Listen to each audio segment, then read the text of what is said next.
Since it was first posted, the agenda was changed to include a link to the following to allow the public to join the meeting virtually. Please take a moment to review the agenda, and then I'll entertain a motion to adopt the agenda.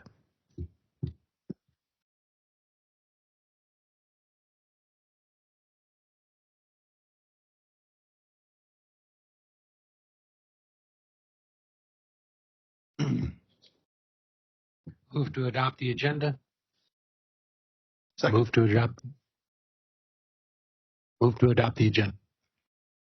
I'll second the motion. Okay, it's been moved and seconded that we adopt the agenda for today's meeting. If no one has any comments or suggestions, all in favor, please indicate by saying aye. Aye. Aye. Any nays?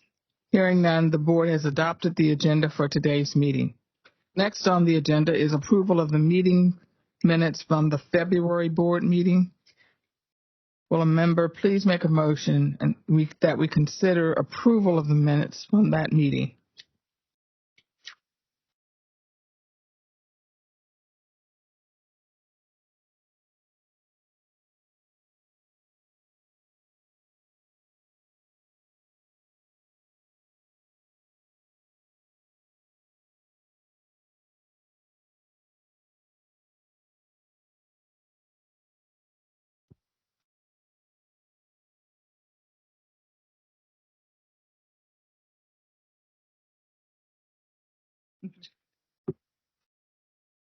I'll offer a motion to adopt the minutes from the February meeting.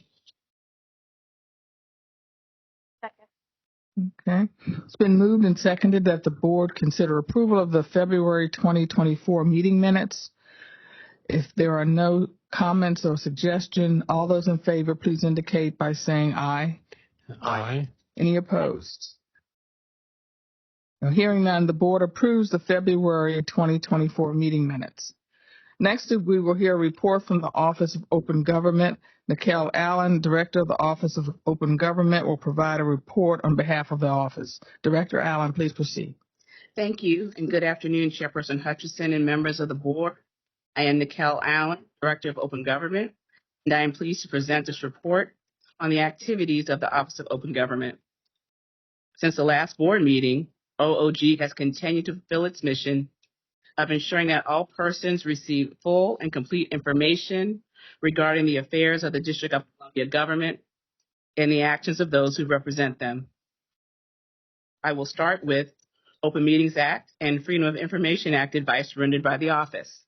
The first matter is advisory opinions. On today, March 7th, 2024, I issued advisory opinion in response to the Science Advisory Board's October 27th request number OOG-2023-006, where SAB sought detailed advice regarding 4 specific Open Meetings Act issues. The areas of concern addressed in the advisory opinion included how a public body may modify its agenda at a meeting and the relationship between a public body and the agency that assists the public body in meeting its obligations under the District of Columbia's transparency laws. I concluded that SAB may modify the planned agenda if an unanticipated item of new business arises, that DC FOIA may preclude the agency from releasing certain non-public information to public body members. The laws under OOG scope do not constrain the public body's use of its own website, but DC FOIA and OCTO policies may provide legitimate justification for declining to publish information on its dc.gov website. And 4, the OMA does not prohibit any particular district entity from meeting with another district entity. I'm realizing that document may not be in Dropbox, but I'll make sure that it's in there before the end of the meeting today. Informal OMA and FOIA advice rendered by the office. Since the last board meeting, OOG has responded informally via email, telephone, to requests for assistance as follows. We responded to 3 requests for OMA advice and 3 requests for FOIA advice and 11 requests for technical assistance with open-dc.gov. The next item is remote meeting monitoring. OOG staff attends public body meetings now in person and remotely to ensure compliance with the Open Meetings Act. They also inspect public bodies' websites and the OOG central meeting calendar for public meeting notices and records. OOG's attorneys provide legal advice on OMA compliance and take corrective action if necessary. During February 2024, OOG's legal staff attended 34 public body meetings, and as a result of monitoring, 3 instances of corrective measures were communicated.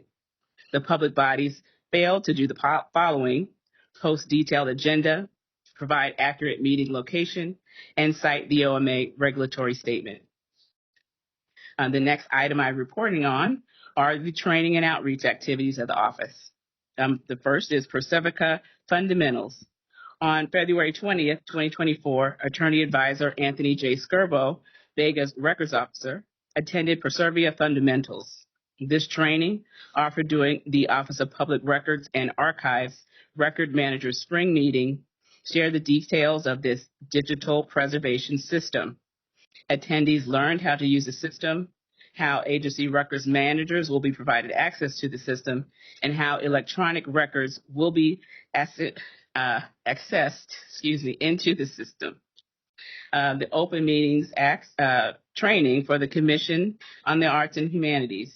On March 2nd, 2024, Anthony Skirbo, the attorney, presented the OMA training to members of the Commission on the Arts and Humanities. This training covered the basis of the Open Meetings Act for new public body members. Telework Manager Training. On February 27th, 2024, Chief Counsel Louis Neal and I attended Telework Manager Training hosted by the D.C. Department of Human Resources. This training covered the new rules that agencies under the mayor will follow regarding telework. For mayoral agencies, the maximum number of routine telework days per week was updated from 2 days to 1 day, effective March 10th. Independent agencies are not impacted by the mayor's changes. 2024 Sunshine Week. Sunshine Week, a nonpartisan collaboration among groups in the journalism, civic, education, government, and private sectors that shines a light on the importance of public records and open government, is set for next week, March 10th through the 16th. OOG will be participating in and co-hosting with the DC Open Government Coalition Sunshine Week event on March 13th, 2024 at 5:30 p.m. It's going to be held at the American Bar Association Conference Center, and the theme of the event is Public Safety Transparency. And the next item in my report is the litigation and legislation update. Legislation, the DC Water Critical Infrastructure Freedom of Information Act Clarification Amendment Act of 2023, Bill 25-0424. On March 4th, the D.C. Council's Transportation and Environment Committee held a hearing on the D.C. Water Critical Infrastructure Freedom of Information Clarification Amendment Act of 2023, which would make permanent a FOIA exemption for critical infrastructure information or plans that contain critical infrastructure information for critical infrastructures of the District of Columbia Water and Sewer Authority. Currently is set to expire on July 10th, 2024.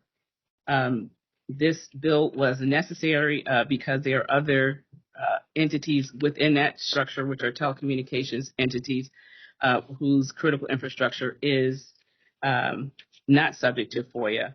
And this is just an addition to that FOIA exemption. Secure DC Omnibus Bill Amendment Act of 2024, Bill 25-0345. On March 5th, 2024, March 5th, 2024, the Council passed Secure DC Omnibus Amendment Act of 2024 on final reading. I reported on this bill previously, but the version passed this week by the Council contained one new paragraph of substance since the committee's version. The audio and video captured by the emergency communication and video surveillance systems that the new act would establish at or near bus stops, train stations, or other public spaces to increase safety among transit routes would not be subject to the Freedom of Information Act of 1976 and shall not be released publicly except as needed for use as evidence in criminal proceedings. On release, the mayor shall ensure the privacy of those identified in the footage through protective measures such as blurring of faces of individuals who were not involved in incidences related to the criminal proceeding. Note that, as well as mayoral and congressional review, this language would be subject to appropriation for the underlying transit safety program. The engrossed version is in Dropbox, and the new language appears on pages 5 and 6 of the engrossment. Litigation, D.C. Court of Appeals, comments on privacy protections, Notice M283-24. The District of Columbia Court of Appeals is eliciting general comments on issues of protecting confidential and other sensitive information, complying with laws limiting or prohibiting the electronic dissemination of such information. The court is now revising its rules and internal operating procedures to address these issues, which arise not only as documents filed with the court, but also as orders and opinions filed by the court. At present, the court's rules and internal operating procedures address these issues only in certain specific areas, such as the rule governing the sealing of records and the IOP for using initials to refer to victims of sexual assault, and in cases involving delinquency, neglect, termination of parental rights, and contested adoption. The court is asking for comments from the public, especially parties and interests, on how to consider a more global and systematic way when the court's opinions and orders should use initials or other approaches to protect privacy and confidentiality. Any comments are due April 15th, 2024, and the court's notice is in Dropbox. Administrative law is next. The D.C. Board of Elections rulemaking on meeting procedures. On February 23rd, 2024, the Board of Elections amended its rule concerning the conduct of meetings at 3 DCMR Section 102. As I reported previously, the Office of Open Government commented on the proposed version of this rule. The proposed rule would have, 1, permitted less advance notice of meetings and their agendas than is required by the Open Meetings Act.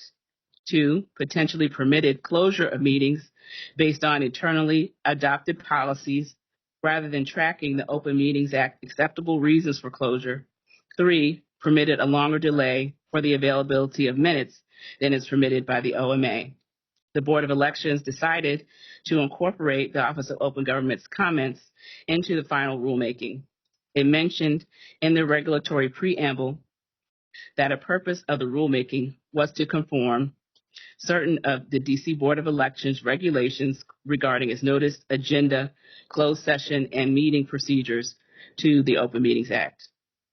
Also note that on February 7th, 2024, the D.C. Council's Committee on Executive Administration and Labor held D.C. Board of Elections Performance Oversight hearing and posed a few questions to Chairman Thompson about the purpose behind the proposed amendments to the meeting conduct rule. Chairman Thompson responded that while nearly all D.C. Board of Elections proceedings are orderly, occasional behavioral incidences over the years had ultimately led the agency to publish a written conduct policy.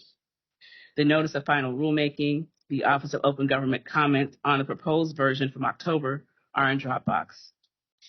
A new public body subject to the Open Meetings Act, articulating DC's artificial intelligence values and establishing artificial intelligence strategic benchmarks, Mayor's Order 2024-08. On February 8th, 2024, Mayor Bowser issued this Mayor's Order articulating DC's artificial intelligence values and establishing artificial intelligence strategic benchmarks. This order looks at AI values and strategic benchmarks for the deployment of AI resources and establishes an AI advisory group as well as an AI task force. As Director of Open Government, I or my designee will serve on the advisory group until December 31st, 2026. The Mayor's Order is available in Dropbox. The last item in my report are administrative matters. The first, the Attorney Advisory position. The Office of Open Government vacancy closed on February 29th, and we are currently interviewing candidates and expect to fill this position soon. FY24 budget hearing. The DC Council's budget oversight hearing concerning Bega's FY25 budget will be held on March 25th, 2024. This concludes the Office of Open Government's March 7th, 2024 board report. I'm happy to answer any questions from the board at this time. Thank you, Director Allen. Are there any questions for Director Allen? Okay, thank you for a very thorough report. Next, we have Director of the Office of Government Ethics, Ashley Cooks. Director Cooks, please proceed. Good afternoon, Chairperson Hutcheson. I'm Ashley Cooks, the Director of Government Ethics. I'm pleased to present this report on the activities of the Office of Government Ethics, OGE. First, an update on the status of OGE operations. The information reported today regarding OGE's cases will not reflect any status change that may occur because of action taken by the board during today's meeting. Open investigations by status, we have a grand total of 44 matters. Open undocketed matters, we have a grand total of 1. Pending state investigations by status, we have 39 matters that are pending election. 3 matters stayed pending D.C. Superior Court case. 1 matter stayed for OAG claim case.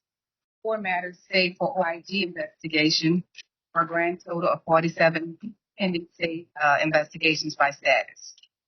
Next are regulatory matters by status. We have 42 matters that are closed pending election, 2 matters that are open for a grand total of 44. Again, we currently have 44 open investigations and 8 matters that are stayed. The number of open preliminary and formal investigations includes 12 new matters. The investigating team resolved 11 investigations since the board last met. This number does not reflect the number of complaints that were dismissed for a lack of jurisdiction. OPE has continued its communications and refers to the Chief Financial Officer's Central Collection Unit, CCU, for collection of delinquent debts. Next is an update on training and outreach. First, professional development training is attended by staff.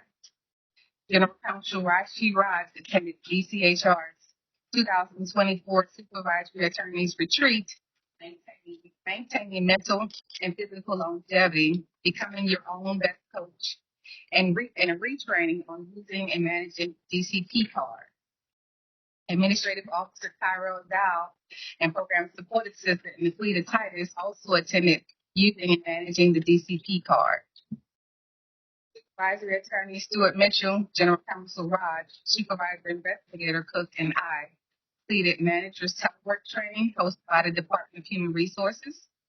The training provided information regarding the mayor's new telework policy, as well as examples for implementing telework schedules while maintaining the efficient operation of the government.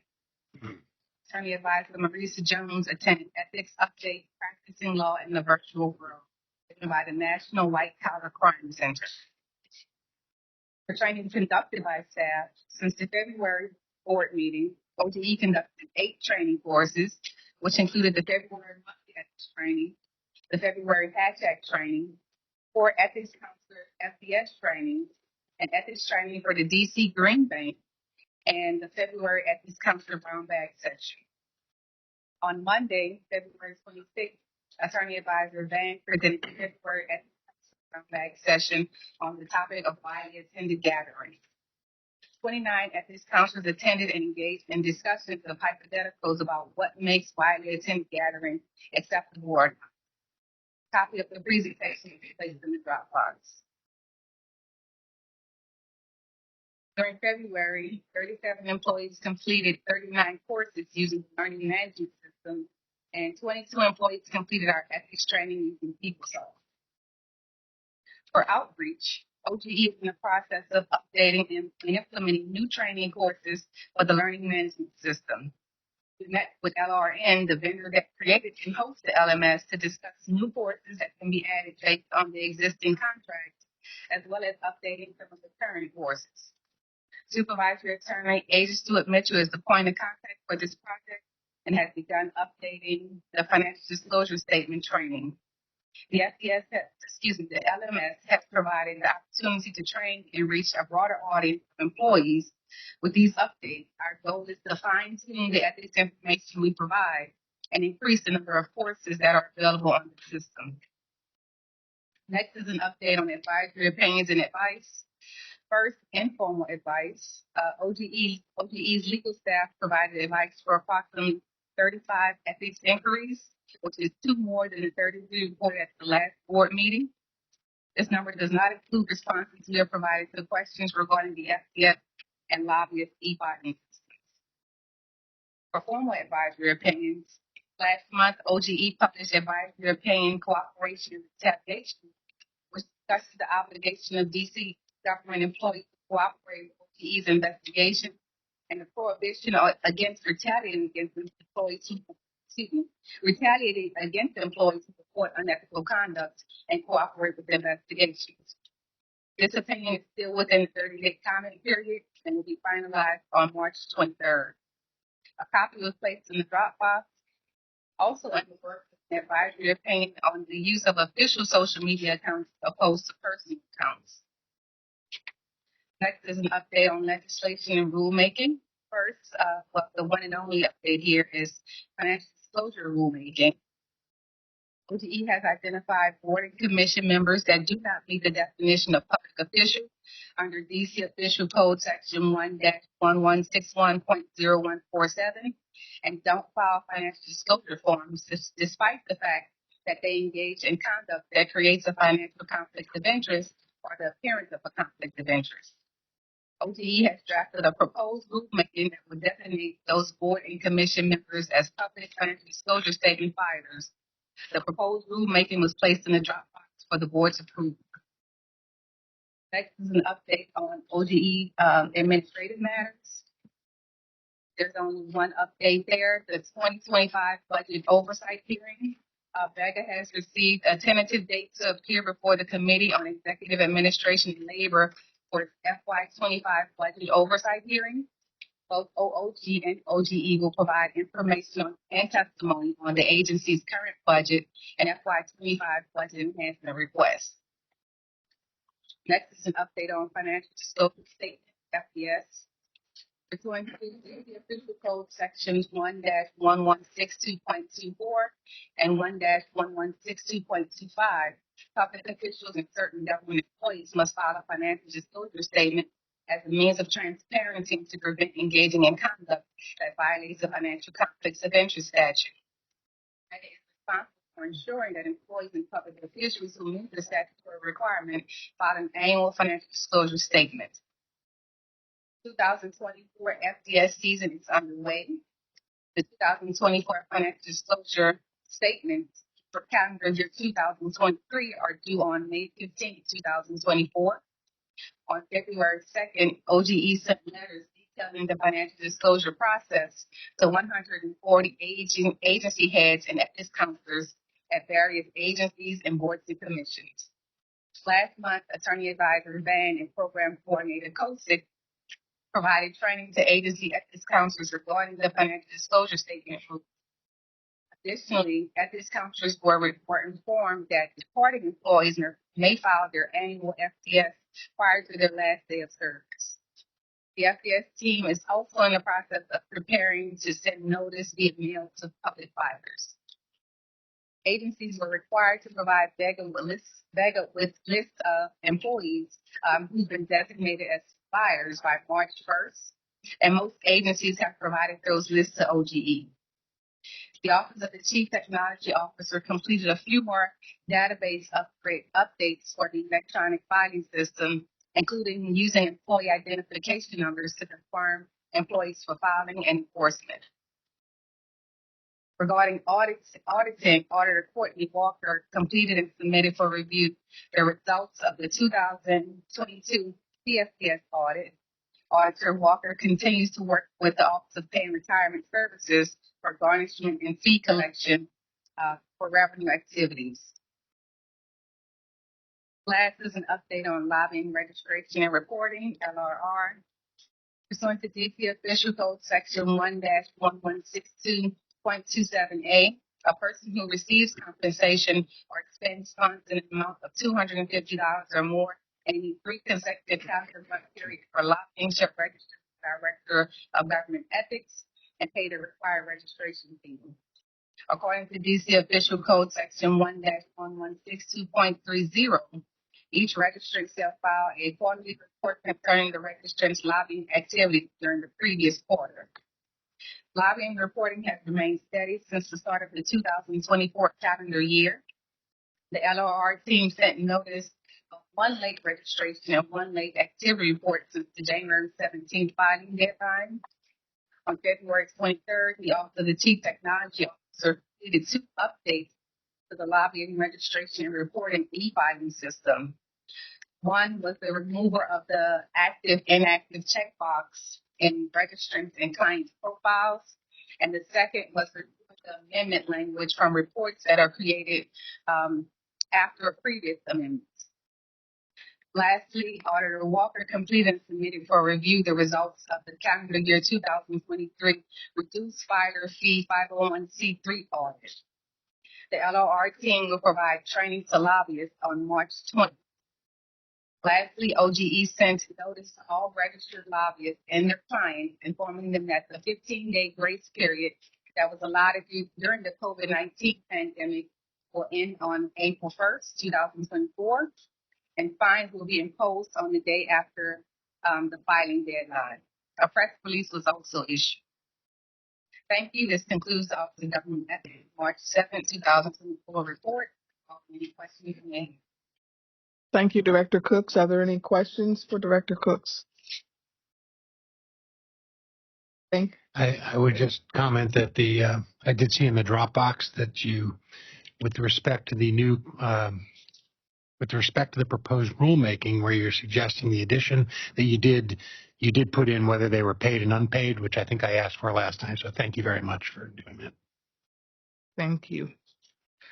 Okay, next on the agenda, the public was invited to submit comments in writing by 11 a.m. today. No comments were received by 11 a.m. Members of the public in attendance at this meeting also have an opportunity to make any comment at this time. Are there any? Yes. Please come forward.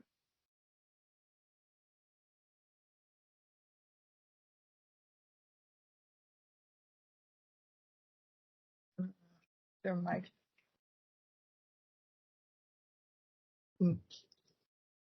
Their mic we can move. She needs to have one soon. Sure. You can speak. She can speak. The microphone's Oh, there's an overhead mic. Okay. that was not necessary.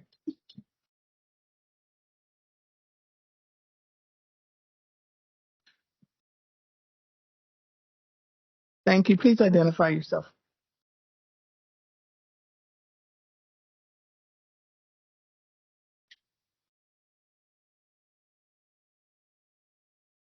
My name is Dorothy Brazil, and I'm the executive organization of the District of Columbia for approximately 30 years. I appreciate the opportunity to address you today, and quite frankly, I don't know whether this is the appropriate setting or agency to do so.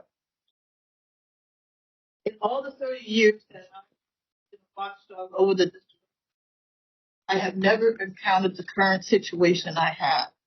And quite frankly, I could not come up with a reasonable solution to it. And so all roads led me here to get your opinion on advice as regards what I should do. And I'll try to be very brief. For at least 20 of those 30 years that I've been monitoring district government, one of my major focuses has been the D.C. Board of Elections. And when I say, I mean, I go to their monthly meetings, whether or not it's in person or Zoom. On election day or during the election cycle, I go to 30 to 40 polling sites, talk to precinct captains, talk to voters, try to observe what's going on. And I go to the evening tabulation of the vote. In addition, over the years, I have filed complaints that have either been adjudicated by the Board of Elections or in Superior Court or the Court of Appeals, such as I was the individual working with others, filed a complaint against Mayor Anthony Williams' fraudulent petition. I also was the individual who tried to take action against the video lottery terminal or slots initiative that was trying to open gambling casinos in the District of Columbia. Those are the big issues I've worked on, but I would stress that there are a lot of other smaller issues that include violations of election law and campaign finance. I say all that to say that I have been monitoring the Board of Elections for a long time, and without a doubt, the current Board of Elections, both the board and its staff, is by far the worst I've ever seen in 20 years. I say that because in the past month, they tried to get public approval for a rulemaking that would do two things, essentially. One is would severely hamper and prevent citizens from coming to their public board meetings, which occur once a month. The second thing it would do was try to silence those who want to make a comment during their public comment period on their agenda. An indication of extreme measures they have taken or tried to take is they included in their rulemaking a barring notice that would bar an individual from attending their meetings, participating in their meetings, or coming to their offices for a period of 3 years. At yesterday's Board of Elections monthly meeting, they indicated that they were not going to be moving forward with this rulemaking because of all the public reaction they had gotten. I bring this to your attention because it's coming back. They're going to make some minor changes, but it's coming back. To me, this goes against the very heart and substance of what this agency should be about: open and transparent government. No agency should be adopting rules to prevent or make it difficult for the public to monitor or attend their meetings. No agency should be developing rules and regulations that make it difficult or impossible to speak at their meetings. Now, I should add one footnote. When the regulations were first published in the D.C. Register, the little suspicious gene in me went off and said, what is this really all about? My name wasn't mentioned. No organization was mentioned. And as Kobe King says, the district government is a gift that keeps on giving.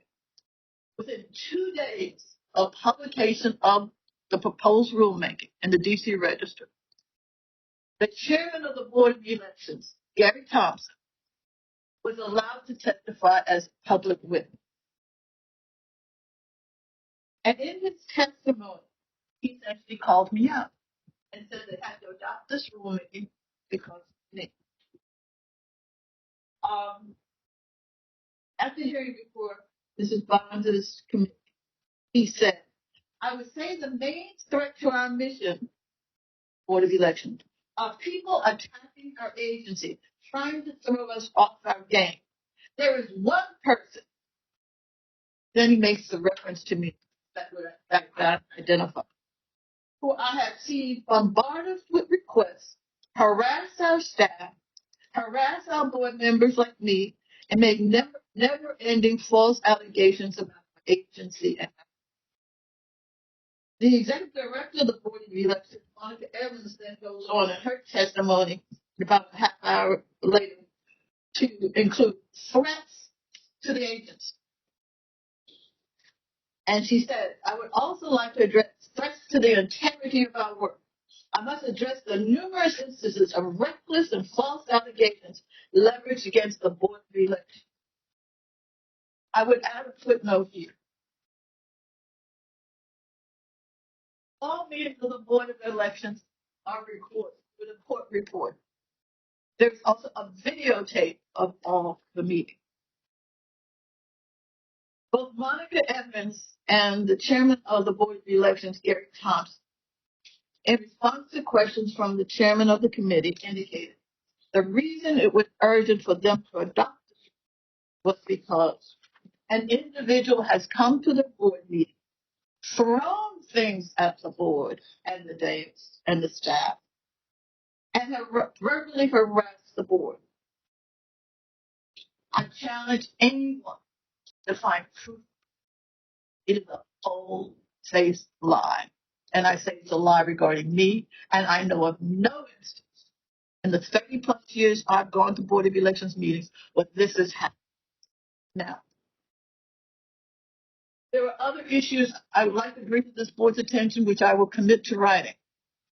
For example, I have submitted FOIA requests. They not only don't acknowledge them, they won't even answer. On simple matters, let me give you an example, especially if you're a voter in the District of Columbia. The Board of Elections has its principal office in Southeast, about a block from the baseball stadium. When we went to mailing absentee ballots to all D.C. voters, they needed space to process and tabulate the absentee ballots. What they decided to do was to use a warehouse that they currently were using to store their equipment, their election equipment, and their records. This warehouse should have been condemned 10 years ago when they first moved in. I have pictures that show the interior of the warehouse that shows that it barely has any adequate lighting. There are complaints about ventilation. But then people who were working over there, and during the election cycle, there's been between 50 and 100 people over there. The facility had no preparedness. So at a time when we're at the height of the COVID epidemic, and you're telling people, wash your hands, wash your hands, wash your hands. They not only didn't have working toilets, they had no potable water in the entire building. Okay. Ms. Brazil, I don't mean to interrupt you, but we're going to wind it up in a couple minutes. Bring this to your attention because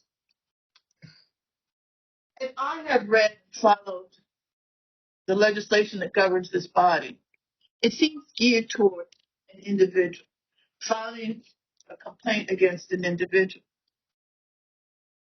In this instance, the only corrective action that can be taken involves the chairman of the board itself, and the executive director and the general counsel.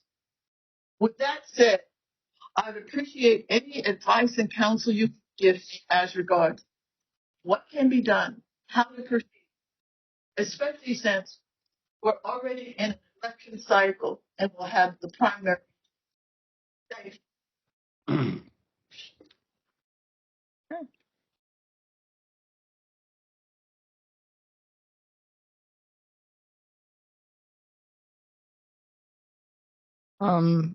We've heard you, and if there's anything that we can do, we'll get back to you and let you know. There'll be a response to what you said, one way or the other.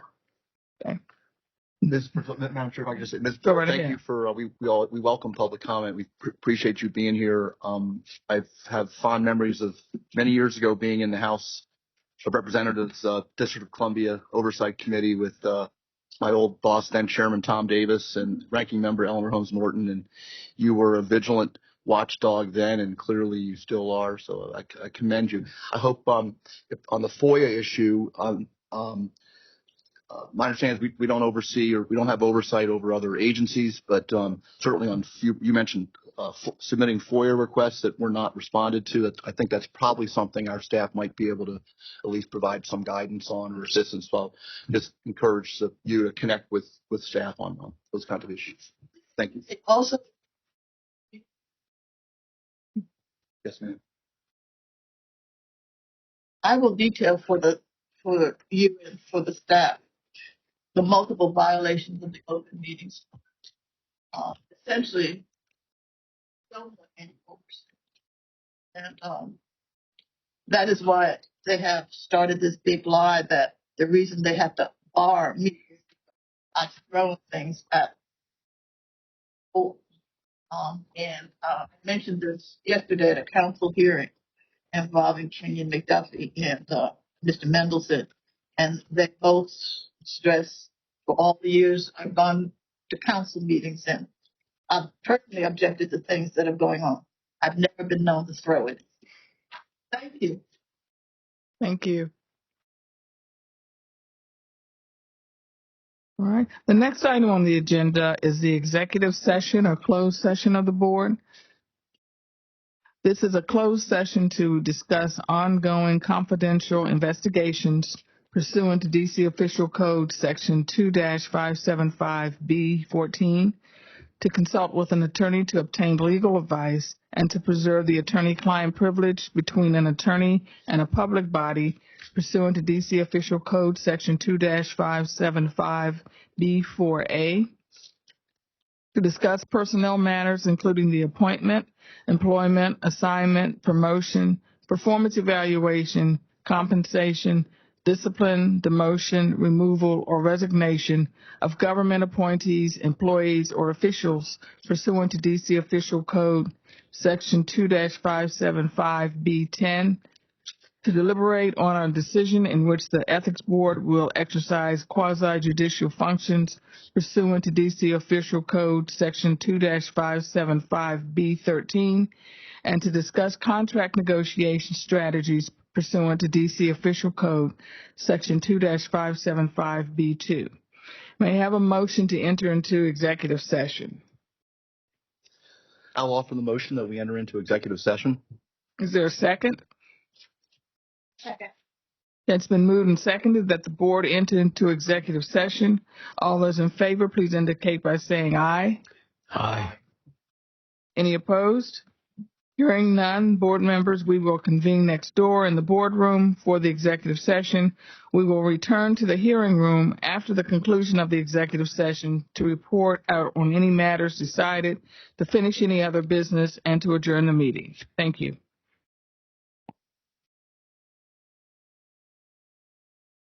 First, there's the dismissal in case number 24-0005-F, Anthony Merritt. That one is dismissed. In case number 23-0092-P, L. Palmer, the board approved a negotiated disposition. In case number 24-0019-P, M. Briggs, the board approved a negotiated disposition. And in case number 24-0003-F, Anita Bonds, the case of the board approved dismissal of that matter. With that, the meeting is adjourned. We will see you for our April meeting. Thank you.